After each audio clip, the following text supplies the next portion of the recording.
one downstairs. In case of an emergency, pray.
No minutes. Yeah.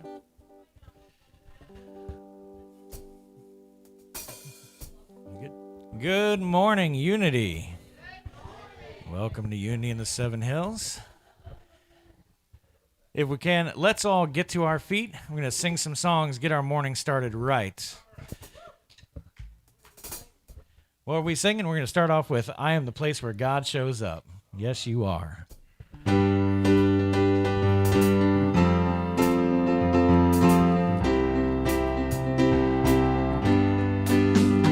Am I strong enough to bear the burdens that sometime come living this thing called life? Am I wise enough to make the right decisions when I'm standing at the fork in the road? Sometimes I wonder and ponder, only to realize I'm not alone and there's nothing I have to do on my own. I am the place where God lives, moves and breathes and has its being. I am the place where God shows up. I am the place where God lives, moves and breathes and has its being. I am the place where God shows up. Will I have enough to do the things I need to do to take care of myself? Will I have the health of mind and body to live a life of grace and wholeness? Sometimes I wonder and ponder, only to realize I'm not alone and there's nothing I have to do on my own, because I am the place where God lives, moves and breathes and has its being. I am the place where God shows up. I am the place where God lives, moves and breathes and has its being. I am the place where God shows up. I am the place, you are the place, we are the place where God shows up. I am the place, you are the place, We are the place where God shows up. I am the place where God lives, moves and breathes and has its being. I am the place where God shows up. I am the place where God lives, moves and breathes and has its being. I am the place where God shows up. All right.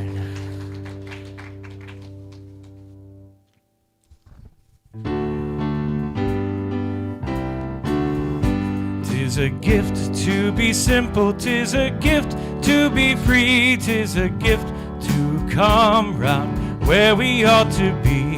And when we find ourselves in the place just right, it will be in the valley of love and delight. When true simplicity is gained, to bow and to bend, we shan't be ashamed. To turn, it will be our delight, till by turning, we come round right. 'Tis a gift to be simple, 'tis a gift to be free, 'tis a gift to come round where we ought to be. And when we find ourselves in the place just right, it will be in the valley of love and delight. When true simplicity is gained, to bow and to bend, we shan't be ashamed. To turn, it will be our delight, till by turning, we come round right. Let's bring it back up. Dancing is allowed.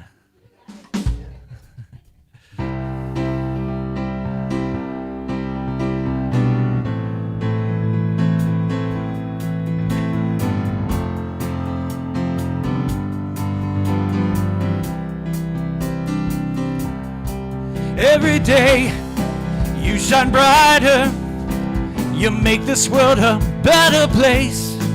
I feel the love from your heart, I see the joy on your face. Every day you shine brighter, you make this world a better place. I feel the love from your heart, I see the joy on your face. Shine your light on everyone, well, shine your light on me. Shine your light as bright as the sun, 'cause this is where you're supposed to be. Every day you shine brighter, you make this world a better place. I feel the love from your heart, I see the joy on your face. Here we are, we're together, we're here in this wonderful place. Leave the cares of the week, together we'll celebrate. Here we are, we're together, we're here in this wonderful place. Leave the cares of the week, together we'll celebrate.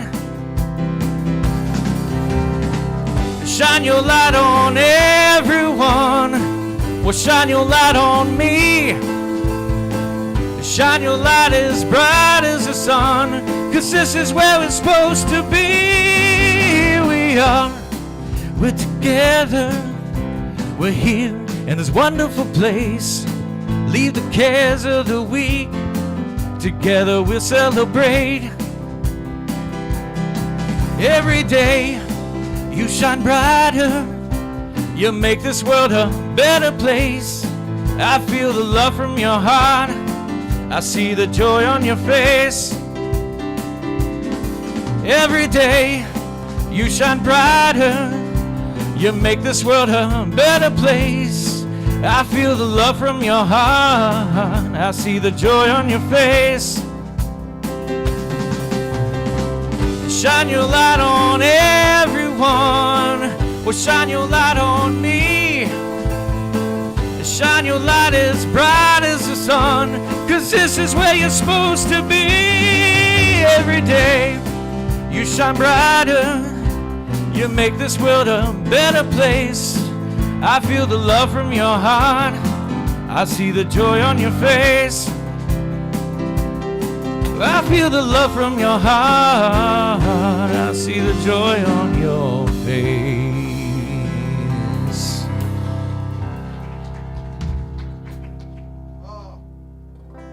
Please be seated. Can I get sound on? There we go. There we go. Testing. There, we got it. Thank you, Ari, and thank you, Unity Band. Good morning, Unity. I can hear some of you saying, he doesn't look like Greg Burns. He doesn't sound like Greg Burns. It's not Greg Burns. Greg Burns was supposed to come today to lead the service and also to do the sound bath in the afternoon. Unfortunately, he's facing some health challenges, and he's on the road to recovery, but they suggested some days of R&R. So glad to be here. In terms of singing bowls, I cleaned the toilet bowls in my house this week, but they didn't sing. So they didn't sing. And they did spritz a bit, and I got a bath. But I mean, outside of that, so we felt it best that I not, even though we have the bowls downstairs, so Greg will be here, and we'll get him here very, very soon. Let's bless the unity candle with that great affirmation. There's only one presence and one power in the universe and in our lives, God the good, omnipotent.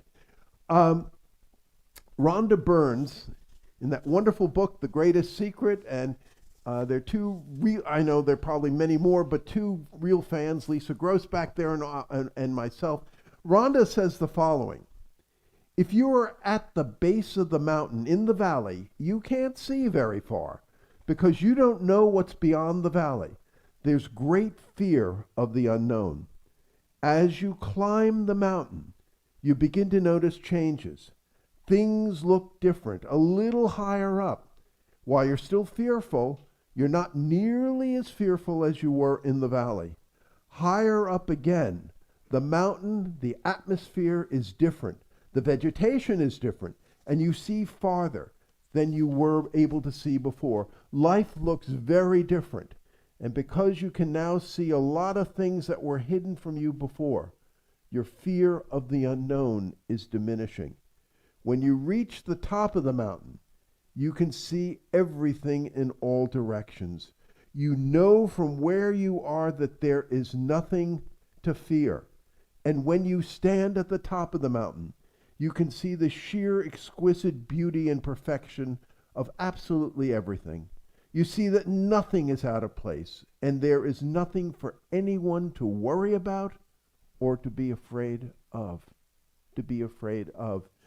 And we're going to be talking about we're going in spiritual economics, we're going to be talking about dealing with seeming adversity.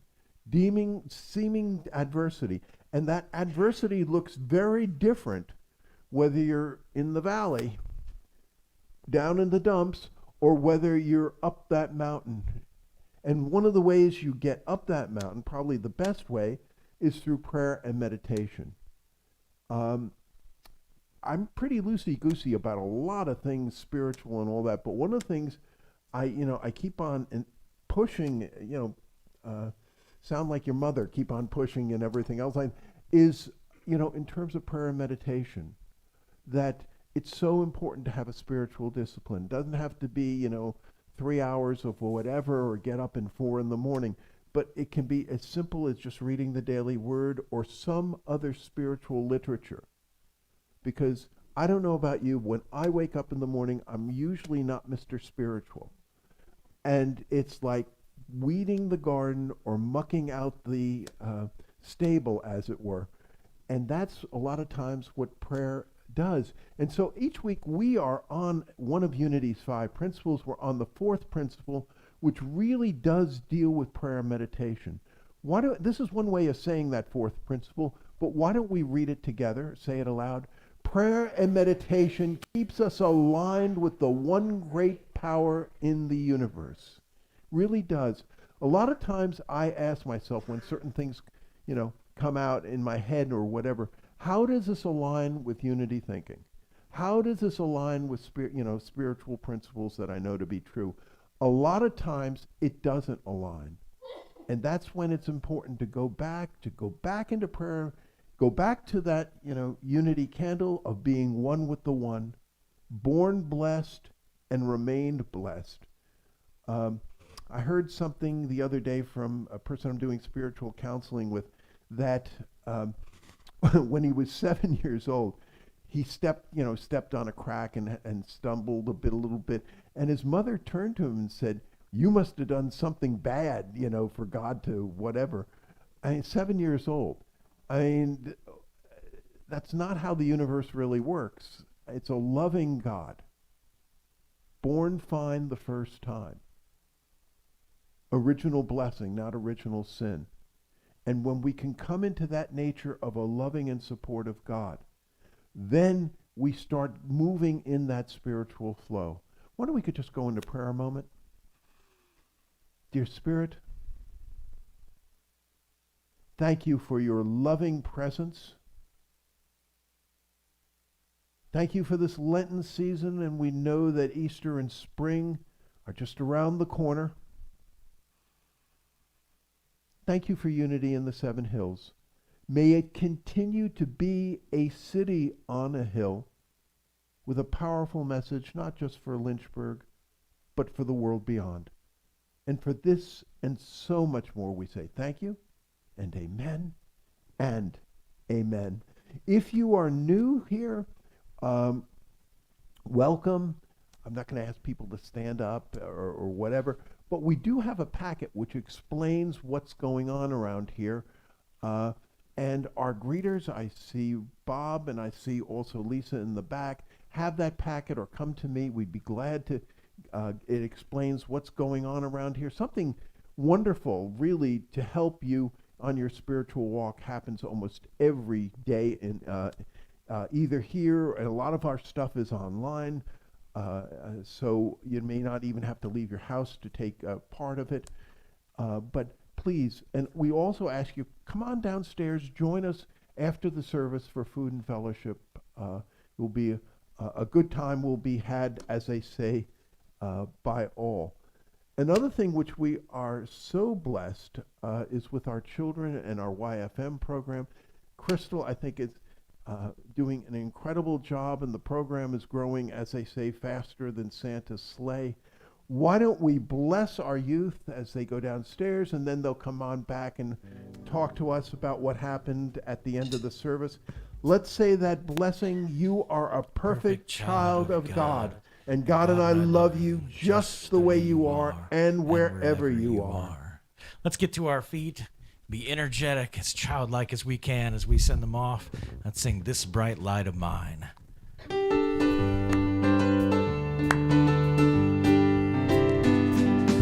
This bright light of mine, well, I'm gonna let it shine. Oh, this bright light of mine, well, I'm gonna let it shine. This bright light of mine, I'm gonna let it shine, let it shine, let it shine, let it shine.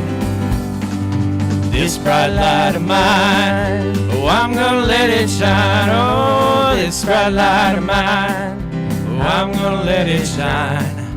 This bright light of mine, I'm gonna let it shine, let it shine, let it shine, let it shine. Seated. I'm going to step in and be the proud papa. You're going to see my little 9-year-old Therese. She's wearing her gi and belt from karate. Yesterday, she stepped up. She's now a purple belt, which means she's moved from beginner to intermediate. I was so, wow. And this is the first time I've ever seen martial arts as a real spiritual path. And thank God she is in a wonderful spiritual dojo. But she was in a class, and maybe 25 people, both grown-ups and kids. and the sensei asks two questions, and Therese puts her hand up, answers it correctly. The next question, she puts her hand up and answers it. I said, be careful. I was thinking, be careful. If he asks a third question, you might get the Al Gore Award. If you put your but it's a one. And so she asked if she could wear her gi and all this too. So anyway, that's why there. Let's affirm our mission statement together. Unity in the Seven Hills is a vibrant, inclusive community that inspires individual spiritual growth through education, prayer, heart connection, and sacred service. And our vision: we are an inclusive community centered in spirit. We embrace our divine oneness, power, and purpose. And I've asked Mary Sue Purcell if she could come up and read our daily word.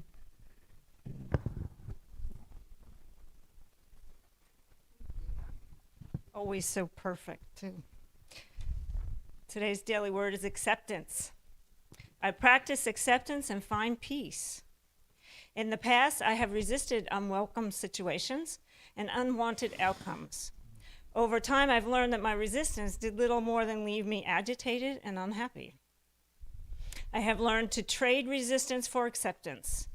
Accepting situations as they are does not mean I like what's happening, but it does mean I'm willing to be present to it without resistance or struggle. From this place, I am better able to work towards creating better conditions for myself and others. When I practice acceptance, I invite the presence of God to inspire and comfort me. I shift my attention from what might feel wrong to that which is always right, the absolute unchanging goodness of God. Not that I am referring to being in need, for I have learned to be content with whatever I have. Philippians 4:11. Today's daily word is acceptance. Thank you. And we're now in Black History Month, and also not only Black History Month, but the season of creative nonviolence. I've asked Ari, please, to share with us. Yeah, what a good word, acceptance. I don't know about all of you, but this felt like a Murphy's Law kind of week. Although, let me tell you, Murphy's Law, everyone reads it as what can go wrong will go wrong. But Murphy's Law is actually whatever can happen will happen. That is the good stuff, too. Yeah. So accept it. So today, I wanted to focus on, I found this company online called Black Zen.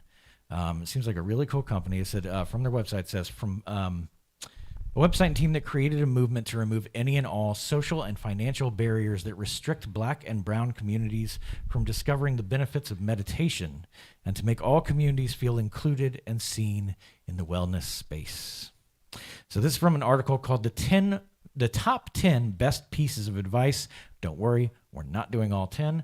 We're going to do number 6 and then number 5. They did it backwards. So number 6, there is no such thing as no. There's an exception to every rule. There's no reason why that exception can't be you.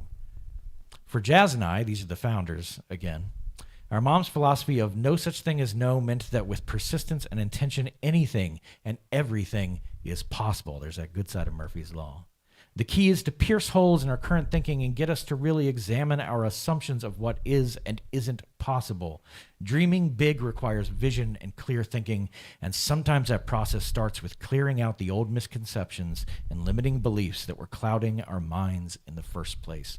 Number 5, our lives are connected by 1,000 invisible threads, and along these sympathetic fibers, our actions run as causes and returns to us as results. Herman Melville. In this wellness, Jasmine took her usual tumble down the nerdy rabbit hole and studied the butterfly effect. This theory tests the idea of tiny changes in complex systems having the ability to cause huge and unknown effects. If we think of ourselves as a system being altered, how large of an impact could we potentially have in affecting our trajectory with tiny changes made in our day-to-day activity? Making frequent positive choices in life will ultimately boost our outcomes, and the ripple effect of our choices has potential for impact in the lives of ourselves and so many others. Thank you so much. And now we have some special praise music. So I chose a song because it's got a little bit of abundance, and I thought it went well with Season for Nonviolence. Before we get started, I want you to try something with me. Can you say, let's see, what is it? It is, ooh, ah, ee, ah, ooh, ah. Okay. Ooh, ah, ee, ah, ooh, ah. Can you think you can do that? I'll bring you in when we get to it. Okay.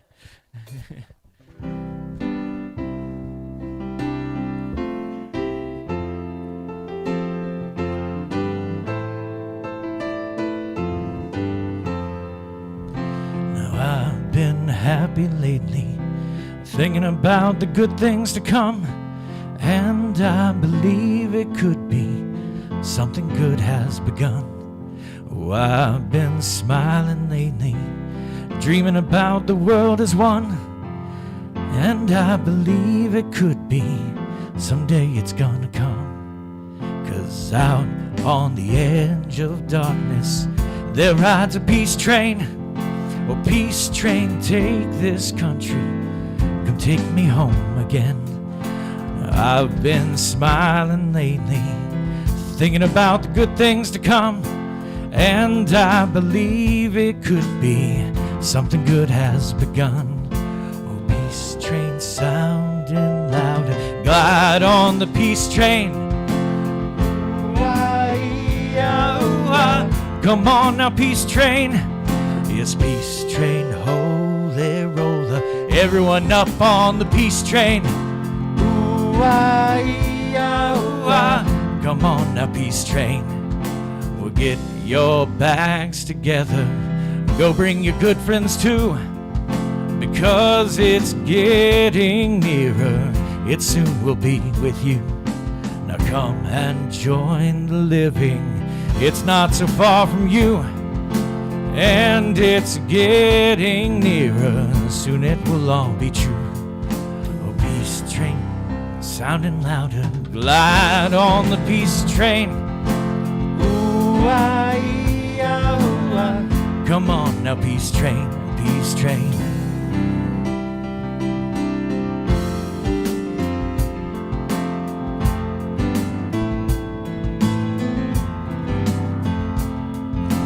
I've been crying lately, thinking about the world as it is.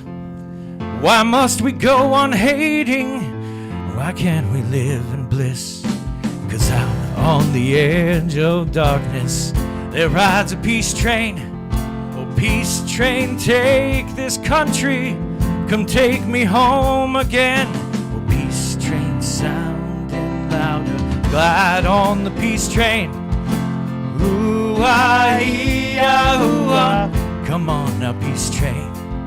Your peace train, holy roller, everyone up on the peace train. Come on, come on, come on.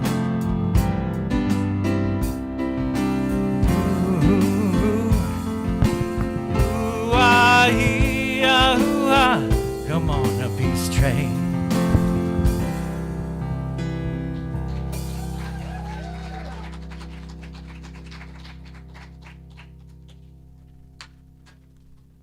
Wow, thank you, Ari and the Unity Band.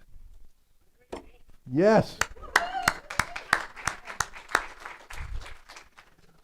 Well, it wasn't all that long ago. My daughter Therese was 8 years old, and we were where the elite meet to eat, Chick-fil-A, and she got the equivalent of a Happy Meal, and she came out of the play area. She looks in the bag. She pulls out the chicken, whatever it was, and she looks and says, "There's no toy inside. There's no toy inside. Why do these things always happen to me?"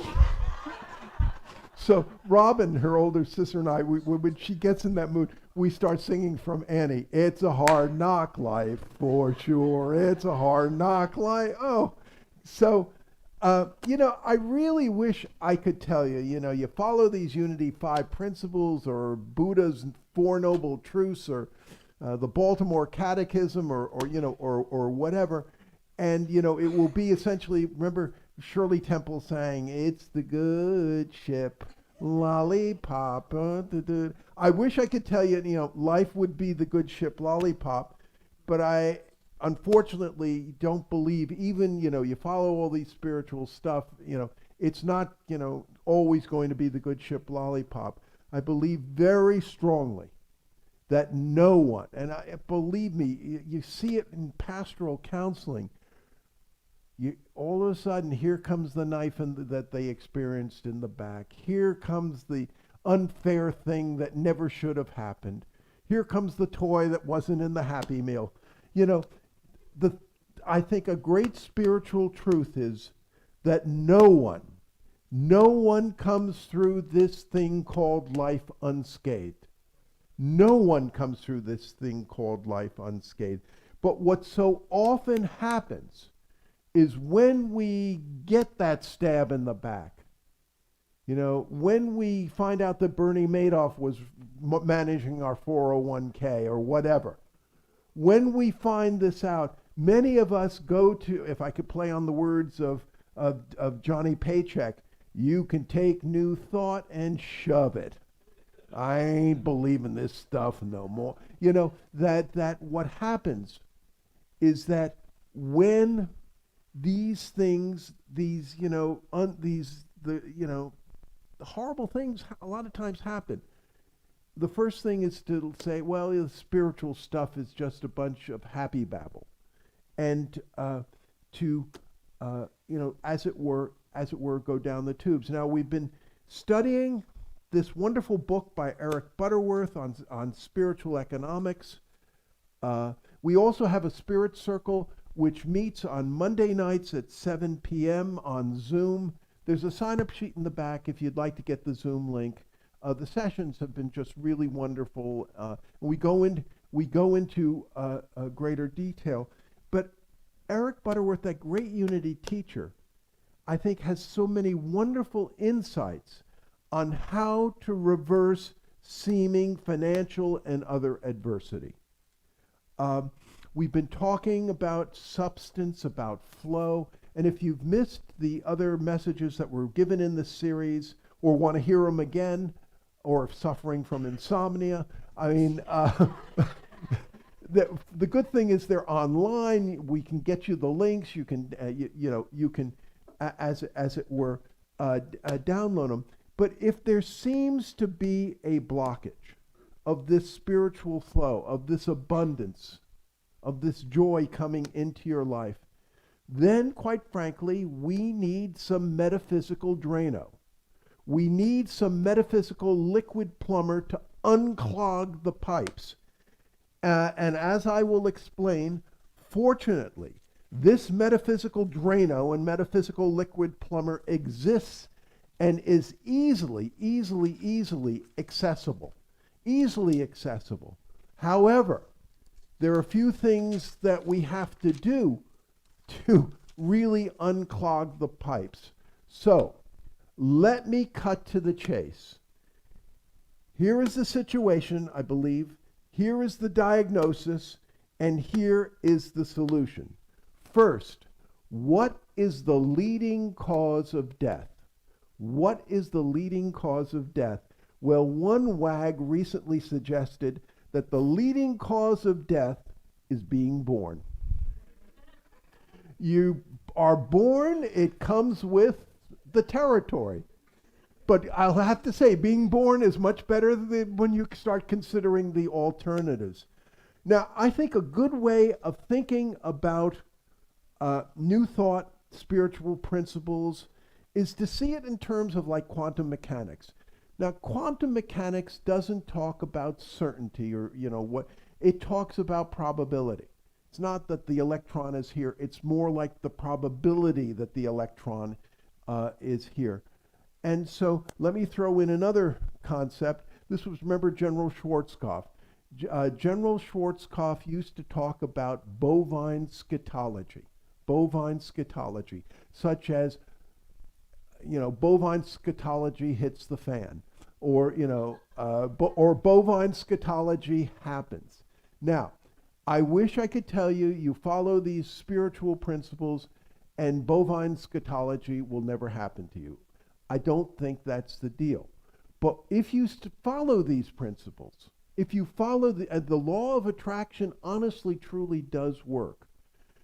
The probability that you will get hit by bovine scatology, I believe, goes down.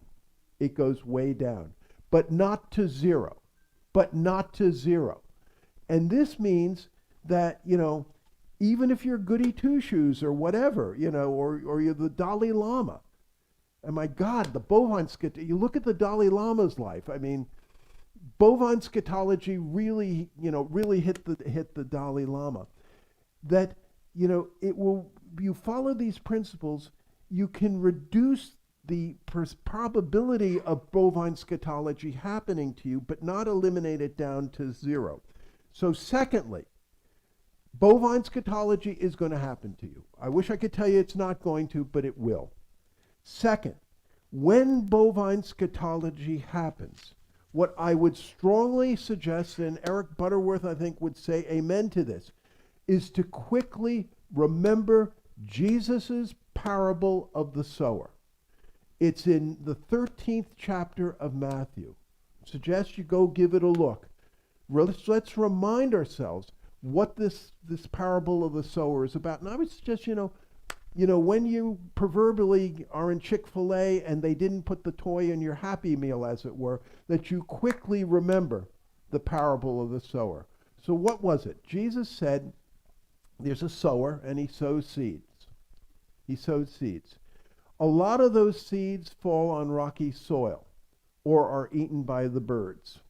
That's not you. You guys wouldn't be here if that were you. But he did talk about the sower also sows some seeds and they start to spring up. But they're little shoots which have no roots, which have no spiritual roots. And the first thing that happens is that there is a storm or a blustery wind, and these little shoots just get blown away. Just get totally blown away. So therefore, to deal with the bovine scatology that's going to come in your life, you really, honestly, truly need to develop deep roots. Deep roots. And let me, several modern examples of working to get these deep roots. Eckhart Tolle often talked about the observer, which is somehow beyond our ego, that when something happens, instead of just looking at it through our ego, there's something inside of us which we can step back and see it from a non-egoic point of view. There's a saying in Washington that politicians get them, and when I was there, that politicians get themselves in the worst trouble when they start believing their own press releases. This observer gives you the ability to stop believing your own press releases and to honestly look at this. And Eckhart said when you could drop into this observer, which, not only is it deep roots, but he said a lot of times it's almost like somebody takes a little pin into a balloon, pricks the balloon, and it deflates. It deflates rapidly. That bovine scatology really does deflate rapidly when you're in that observer mode. Rhonda Byrne, who I'm talking about The Greatest Secret, talks about it in terms of what she calls awareness. Awareness. Having a deep awareness beyond our ego, that we truly are one with the one, that we really are connected with this universal flow, and that when we can drop into that, then the bumps and the potholes that are going to come in life, the adversity looks and appears to us very differently, and we can get through whatever it is. Eric Butterworth says we must have the stability and the perspective to deal with both success and failure in spiritual poise.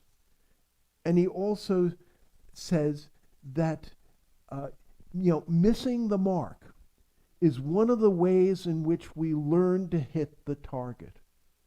Missing the mark is how we learn to hit the target.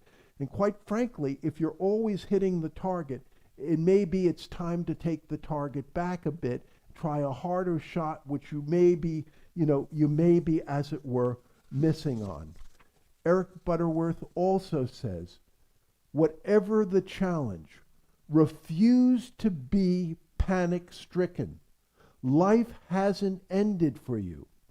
It flows on in a healing and prospering stream. In the face of any challenges, affirm, I accept the reality of this situation, but not its permanence. But not its permanence.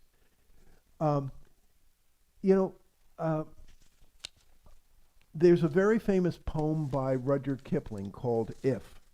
I'm sure many of you know it. And as a matter of fact, in Wimbledon Tennis Stadium in London, when the Wimbledon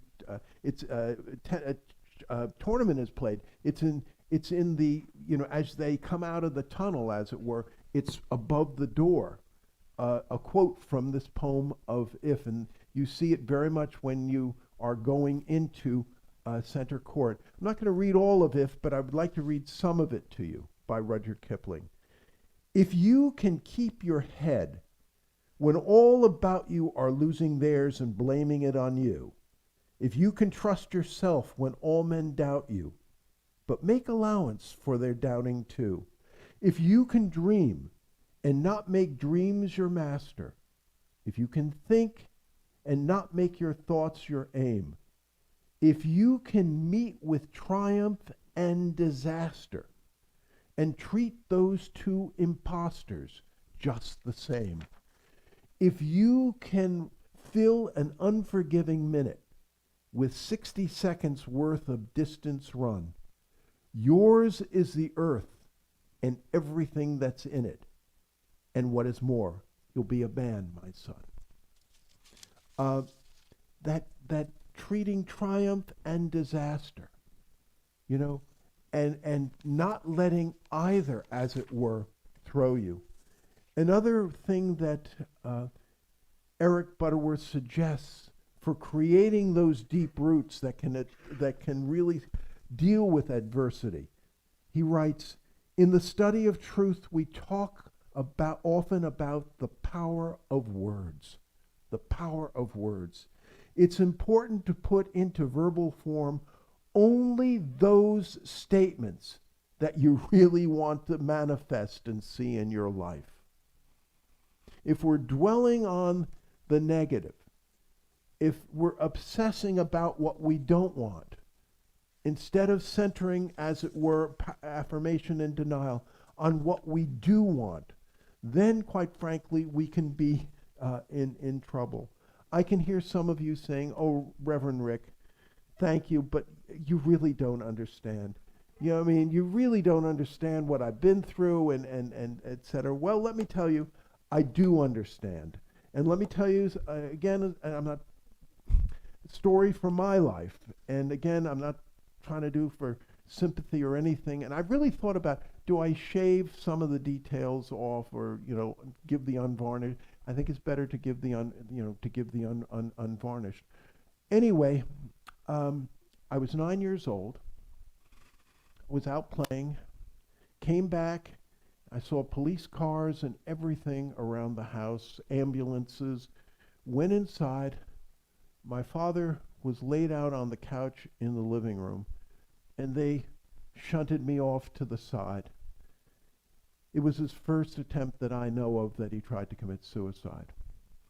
And from 9 to 17, there were repeated attempts to my father to try to commit suicide. And then when I was finally 17, he did commit suicide. My father, everybody loved Charlie, my father. He was seen, at an early age as, boy, oh boy, this is the guy who's going to... He was very much like, the high school star quarterback.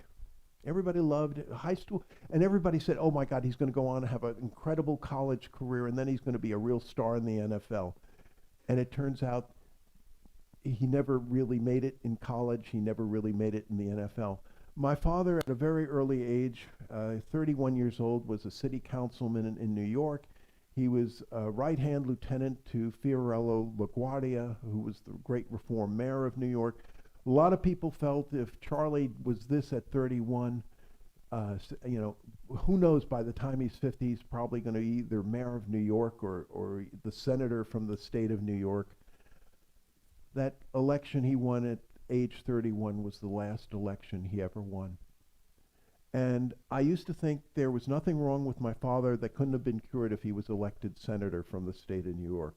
I now believe, there's such a thing as brain chemistry and a lot of other things, and I feel great sympathy and believe he did and love him dearly, did the best he could possibly do. I remember very strongly, he was the great crusading liberal for labor unions, for the NAACP. And I remember very much saying and looking up and saying, God, if you couldn't lift a finger to save my father, you can go blank yourself. That's it. I don't want any, Johnny Paycheck, you can take this spirituality and religion and shove it. Years later, in my 20s, I apologized. I said, God, I am so sorry that I ever said that to you. And again, I don't, I'm not like Pat Robertson. I don't hear from God before every station break. But, what really came to me was Spirit saying, Rick, that was honest and heartfelt communication.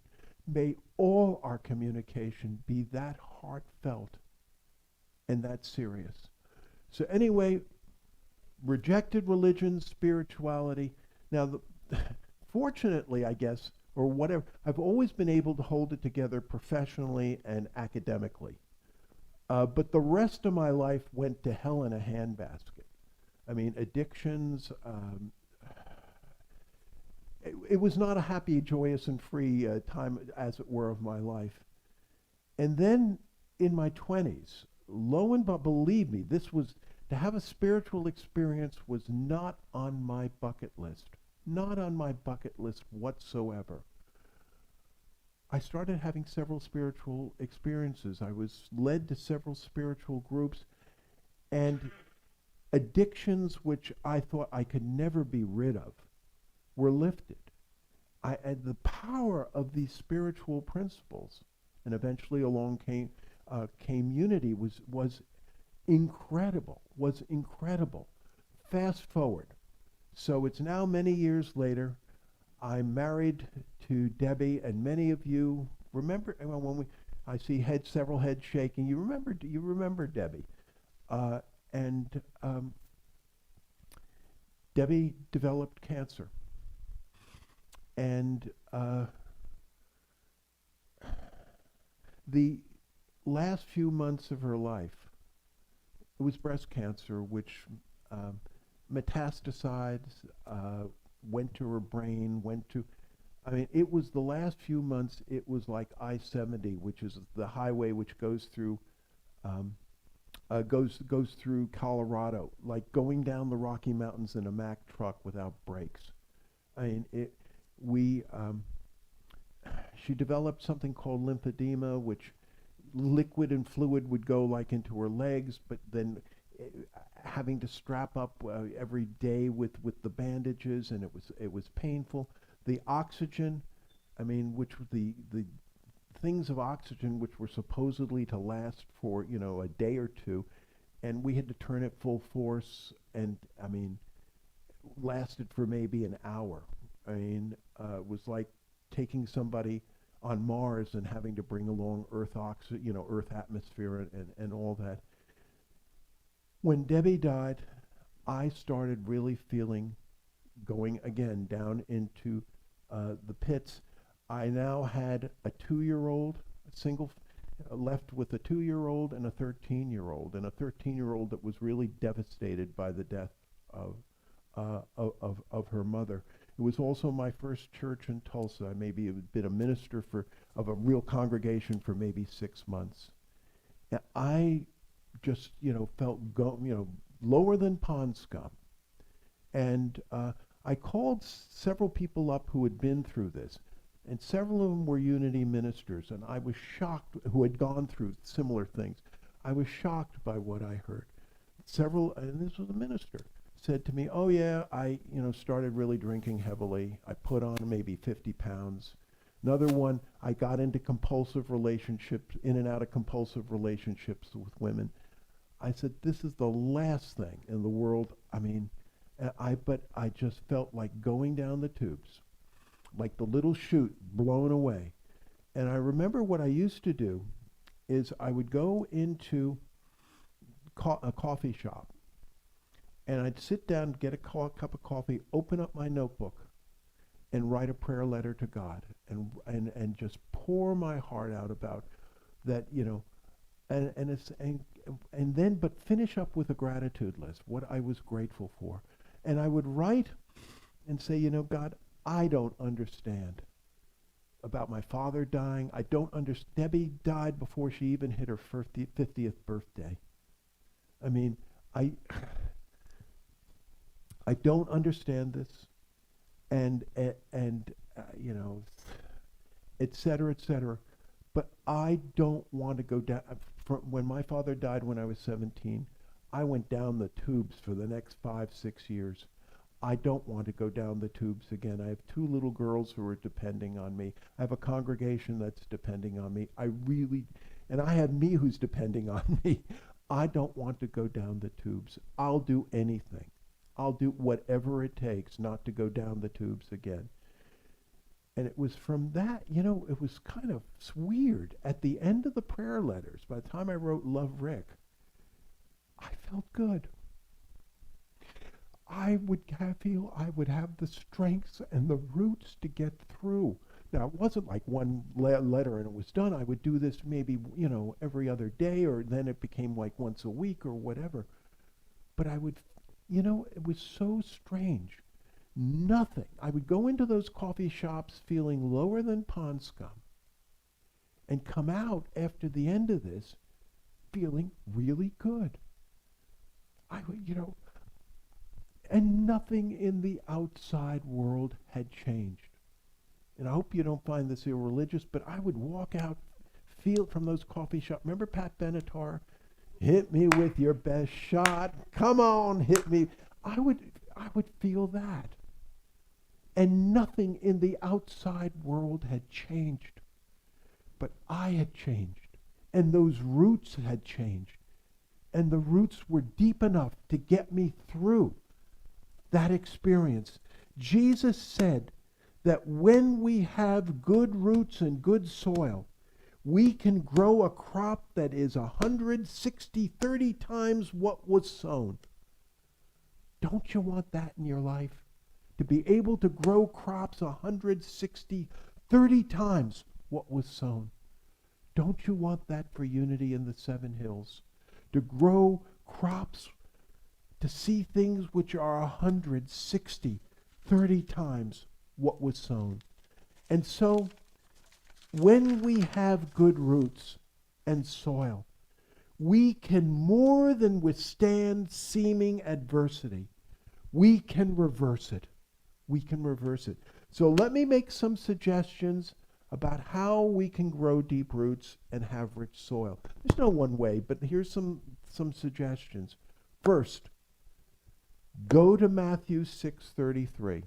Go to the 6th chapter of Matthew, the 33rd verse, where it says, seek first the kingdom of God and his righteousness, and all the rest will be given to you. It doesn't say seek first the kingdom of God because that's all you're getting. It says seek first the kingdom of God, and all the rest will be given to you. Go there. Second, turn to Eckhart Tolle's Observer or Rhonda Byrne's Sense of Awareness. Muhammad Ali, when Muhammad Ali was young and got started, there were times boxers really did hit him. I mean, and they landed up, but they were never, to knock him out, you have to hit him more than once. And they could never land those, They could never land those combinations, as it were. And in the early days, Muhammad Ali says, I float like a butterfly, I sting like a bee. He was really fast. You could never land a second punch on him. But then he got a little older, and things started to slow down, and he wasn't floating as fast as, the butterfly. But then Angelo Dundee, his great trainer, and they developed something called rope-a-dope. And they would go, and when he got hit or it would look like it was difficult, they'd be in the corner yelling, rope-a-dope, which means tie the darn thing up. I wish I could tell you you're never going to get hit by negative thoughts. I'm such a loser. I'm never enough. These things come in, but you drop into that observer quickly. You drop into that awareness, and you're doing the equivalent of rope-a-dope. You're roping it up very quickly, and it can't get a second punch on you. Third, and this gets back to what I was talking about before, have a spiritual discipline. I mean, I hate to sound like a schoolmarm about this, but it's so important to have a spiritual discipline. And it doesn't have to be an hour and a half of whatever and hair shirts or anything else like that. One of the best definitions I have ever heard about God, G-O-D, the gift of discipline. The gift of discipline. Have a spiritual discipline. You will watch, and it can be, as I said, just reading the daily word or something which really spiritually moves you. Or just walking the dog and loving being in nature and one with the one. Have that spiritual discipline. Fourth, look for the blessing in the tragedy. Look for the blessing in the tragedy. Famous, and so many cases there will be a blessing in that tragedy. Probably one of the most famous is Joseph in Egypt. Remember, sold into slavery. Potiphar and Potiphar's wife, and he gets booted, out. Next thing you know, but he winds up the prime minister of Egypt. And his brothers come down because it's starvation time. They're hoping to get grain from Egypt. They look at the prime minister. Oh my God, it's our brother we sold into slavery. We are cooked, our goose is cooked and all that. And Joseph said, I forgive you. I forgave you a long time ago. You did it for evil, but God used it for good. God used it for good. The Apostle Paul put it so well. Paul said, all things, it's Romans 8:28, all things work together for good for those who know and love God. On a much lower level, and I think in a way a funnier level, when I was in college, I drove a cab. And it was good, I would, oh my God. I mean, I never, if one of my kids want to drive a cab in New York City, oh my God. But anyway, I did. And so anyway, they give you the cab, and I have the cab, and the brakes aren't working, not too well. So I drive it into the garage, and I said, the brakes aren't working too well. They said to me, only come here when you have a serious problem with the cab. So, I'm driving the streets of New York with the brakes that are, but the blessing and the tragedy. I don't have a fear of driving in a lot of situations because driving as a cab driver in New York without brakes working. So anyway, look for that blessing in the tragedy.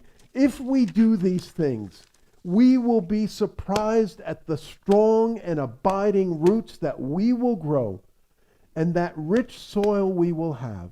We will be able to overcome and reverse seeming adversity. So I would suggest first, again, remember Matthew 6:33. Seek first the kingdom of God, and all the rest will be given to you. Second, get in touch with Eckhart Tolle's Observer or Rhonda Byrne's Sense of Awareness or something else like that which moves you beyond your ego. Third, the gift of discipline, that gift of discipline. And fourth, look for the blessing that is in the difficulty. One of the famous, I came from a family that really loved FDR, Franklin Roosevelt. But you know what? Before Franklin Roosevelt got polio and was laid low by polio, He was very much what Monty Python would call an upper-class twit, you know? But having polio really pulled him in to see the problems that common people face and really brought forward his humanity. I mean, I wouldn't wish what he went through on anybody. But for Franklin Roosevelt, there was a serious blessing in that tragedy. And our roots and our soil and our crops can grow and really, truly amaze us. Let me give the last word to Eric Butterworth. Eric Butterworth says, see the challenges as projects. See the challenges as projects. And you tune in a whole different flow of consciousness. You are faced with some opportunities to grow, but you feel secure in the awareness that in the main the answers will unfold within you. According to your thoughts, says Eric, your faith and your feelings, it will be done unto you. It will be done unto you. Thank you, and God bless.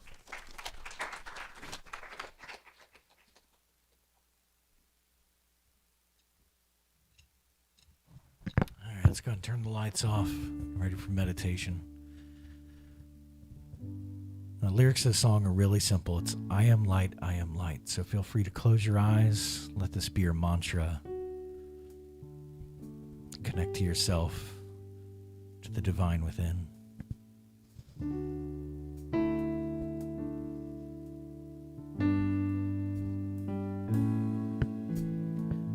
I am light, I am light.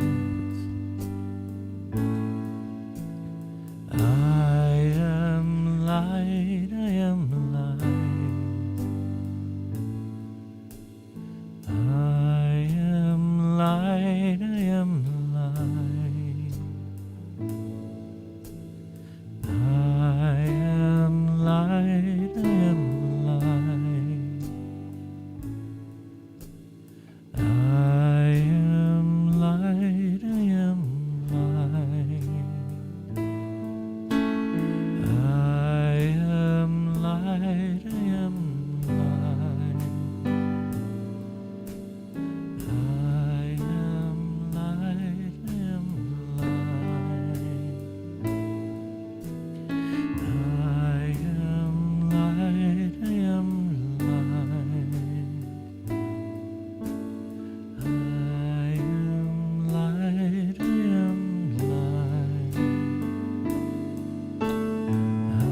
I am light, I am light. I am light, I am light.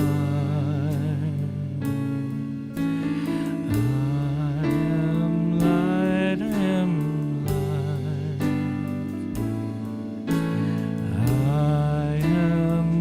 light, I am light. I am light, I am light.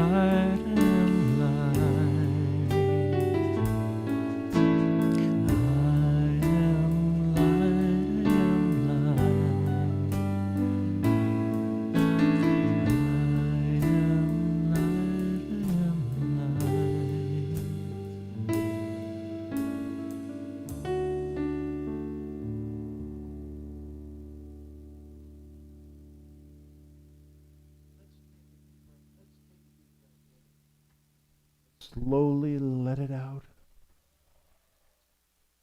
Let's close our eyes if we feel comfortable doing so. I ask you to think of a challenge you may have gone through or one that you're facing now. I ask you, even though this is difficult, to feel the feelings around that challenge.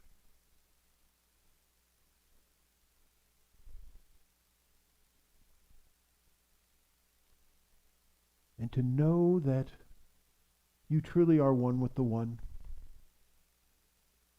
You truly are connected.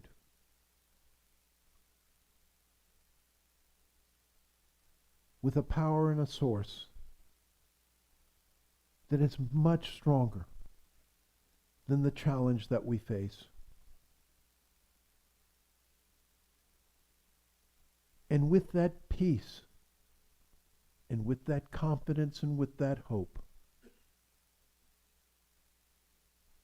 and that positive attitude, we gladly go into the silence.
Thank you for this power, which is greater than the challenges that we face,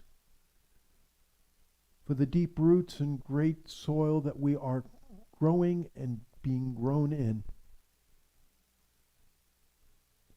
And for this and so much more, we say thank you and amen and amen.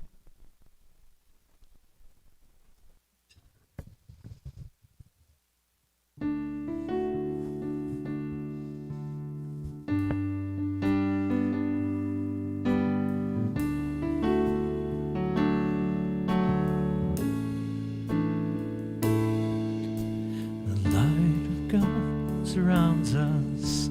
I am the light of God. The love of God enfolds us. I am the love of God. The power of God protects us. I am the power of God. And the presence of God watches over us. I am the presence of God. Wherever I am, God is. Wherever I am, God is. Wherever I am, God is, and all is well.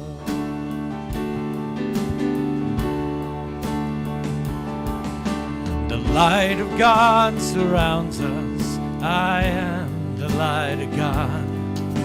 The love of God enfolds us. I am the love of God. The power of God protects us.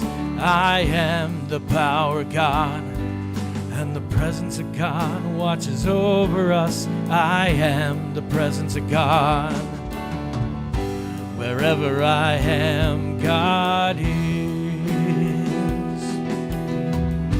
Wherever I am, God is. Wherever I am, God is, and all is well.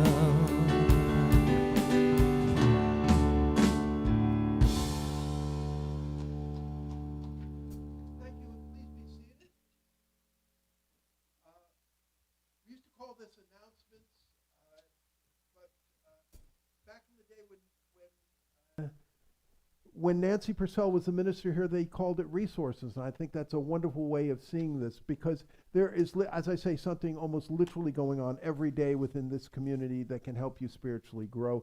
For the full calendar, go to unityinthesevenhills.org. That's all one word, unityinthesevenhills.org. Let me say first that one of the groups which we have, which is a wonderful group, is A Course in Miracles, which meets on Wednesday, 7 p.m. on Wednesday on Zoom.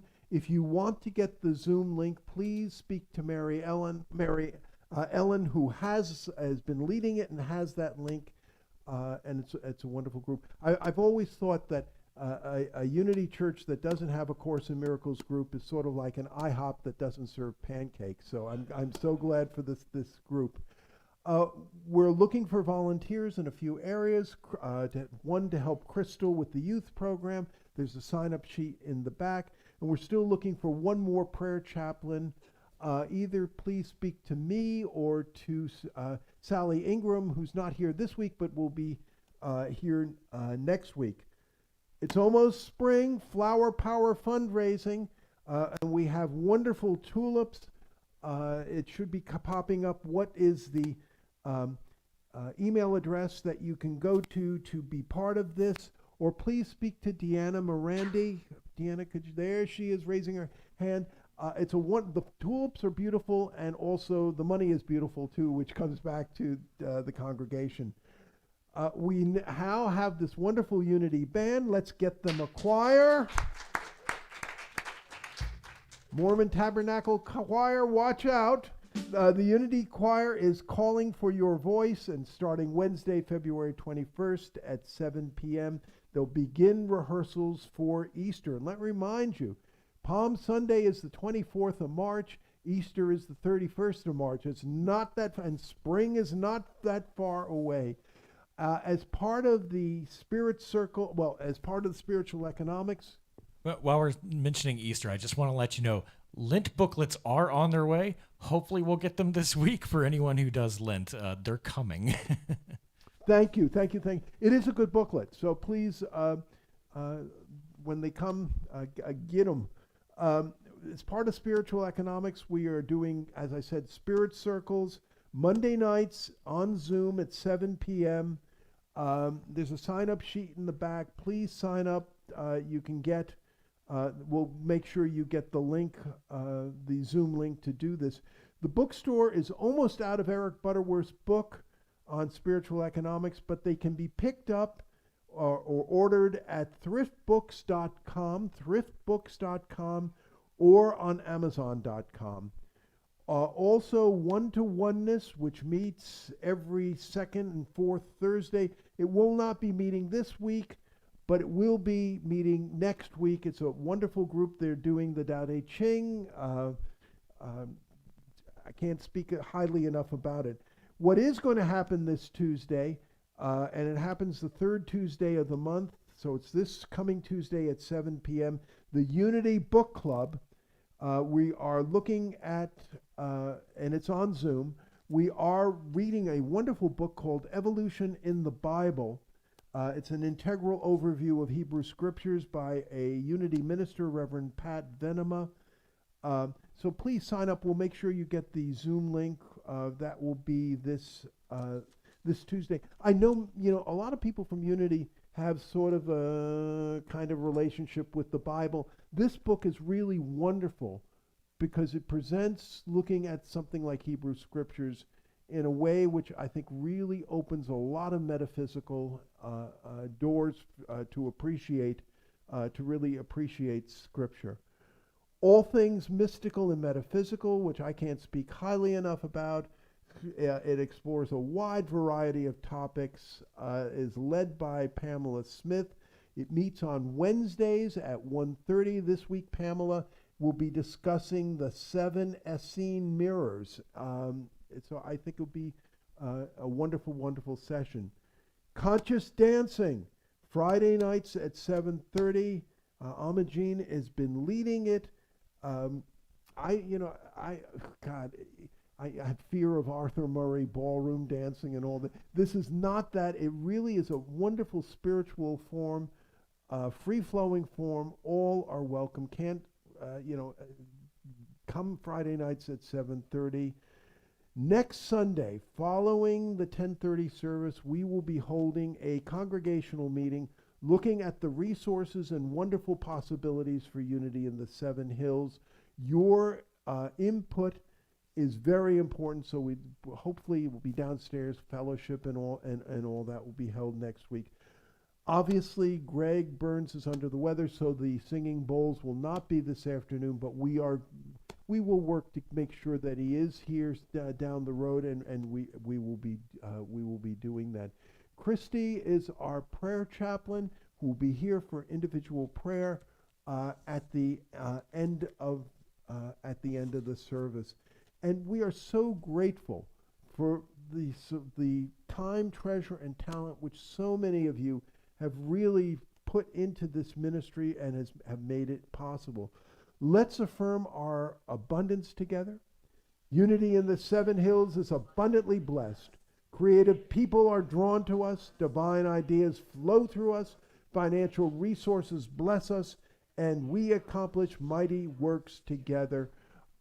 This ministry, I hate to say it, some Unity ministries during the pandemic, as it were, shut down on these principles, stopped being tithing communities. This place never did. We continued and continue now to support such things as Silent Unity, the prayer ministry of the church.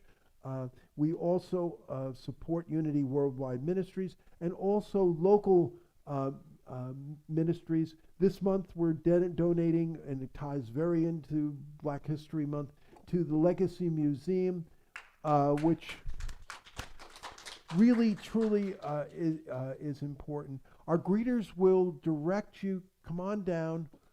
I know that many of you, give monthly or online or whatever. Please feel free to bless the abundance. Then take time in front of the Unity candle. And then lastly, we would suggest you take an affirmation. Oftentimes, like the I Ching, I find that these affirmations really are saying to me what really needs to be said to me. So with that, something wonderful? Something wonderful. Something wonderful.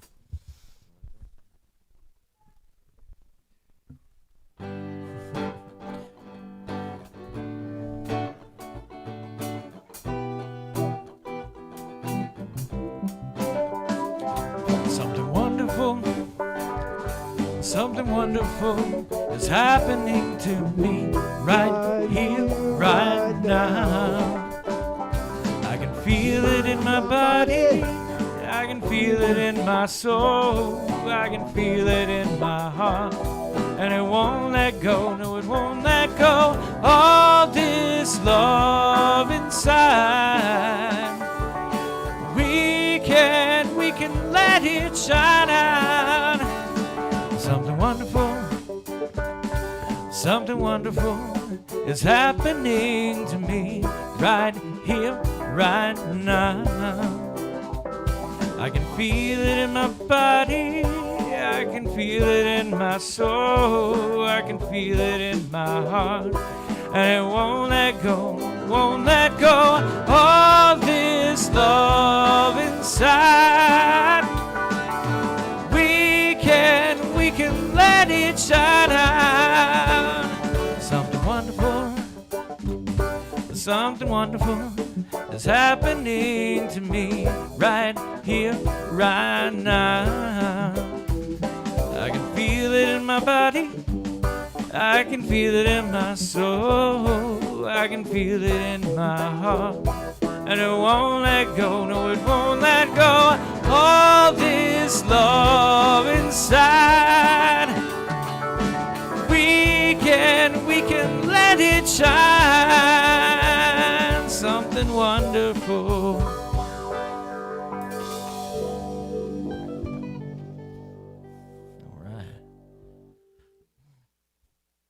All right. Let's join us in the blessing of the gifts. Divine love, through me, blesses and multiplies all that I have, all that I give, and all that I receive.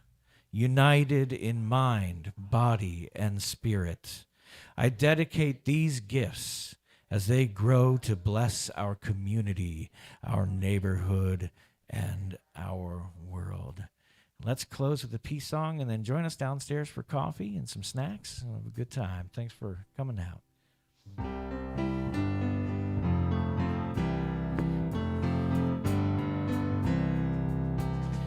Yes. and yes, it begins with me. Yes, there is peace on earth, the peace that was meant to be. With God as creator, united all are we. Yes, we walk with each other in perfect harmony. Yes, peace begins with me. Yes, this is the moment now. With every step I take, yes, this is a joyous vow to take each moment and live each moment in peace eternally. Yes, there is peace on earth, and yes, it begins with me.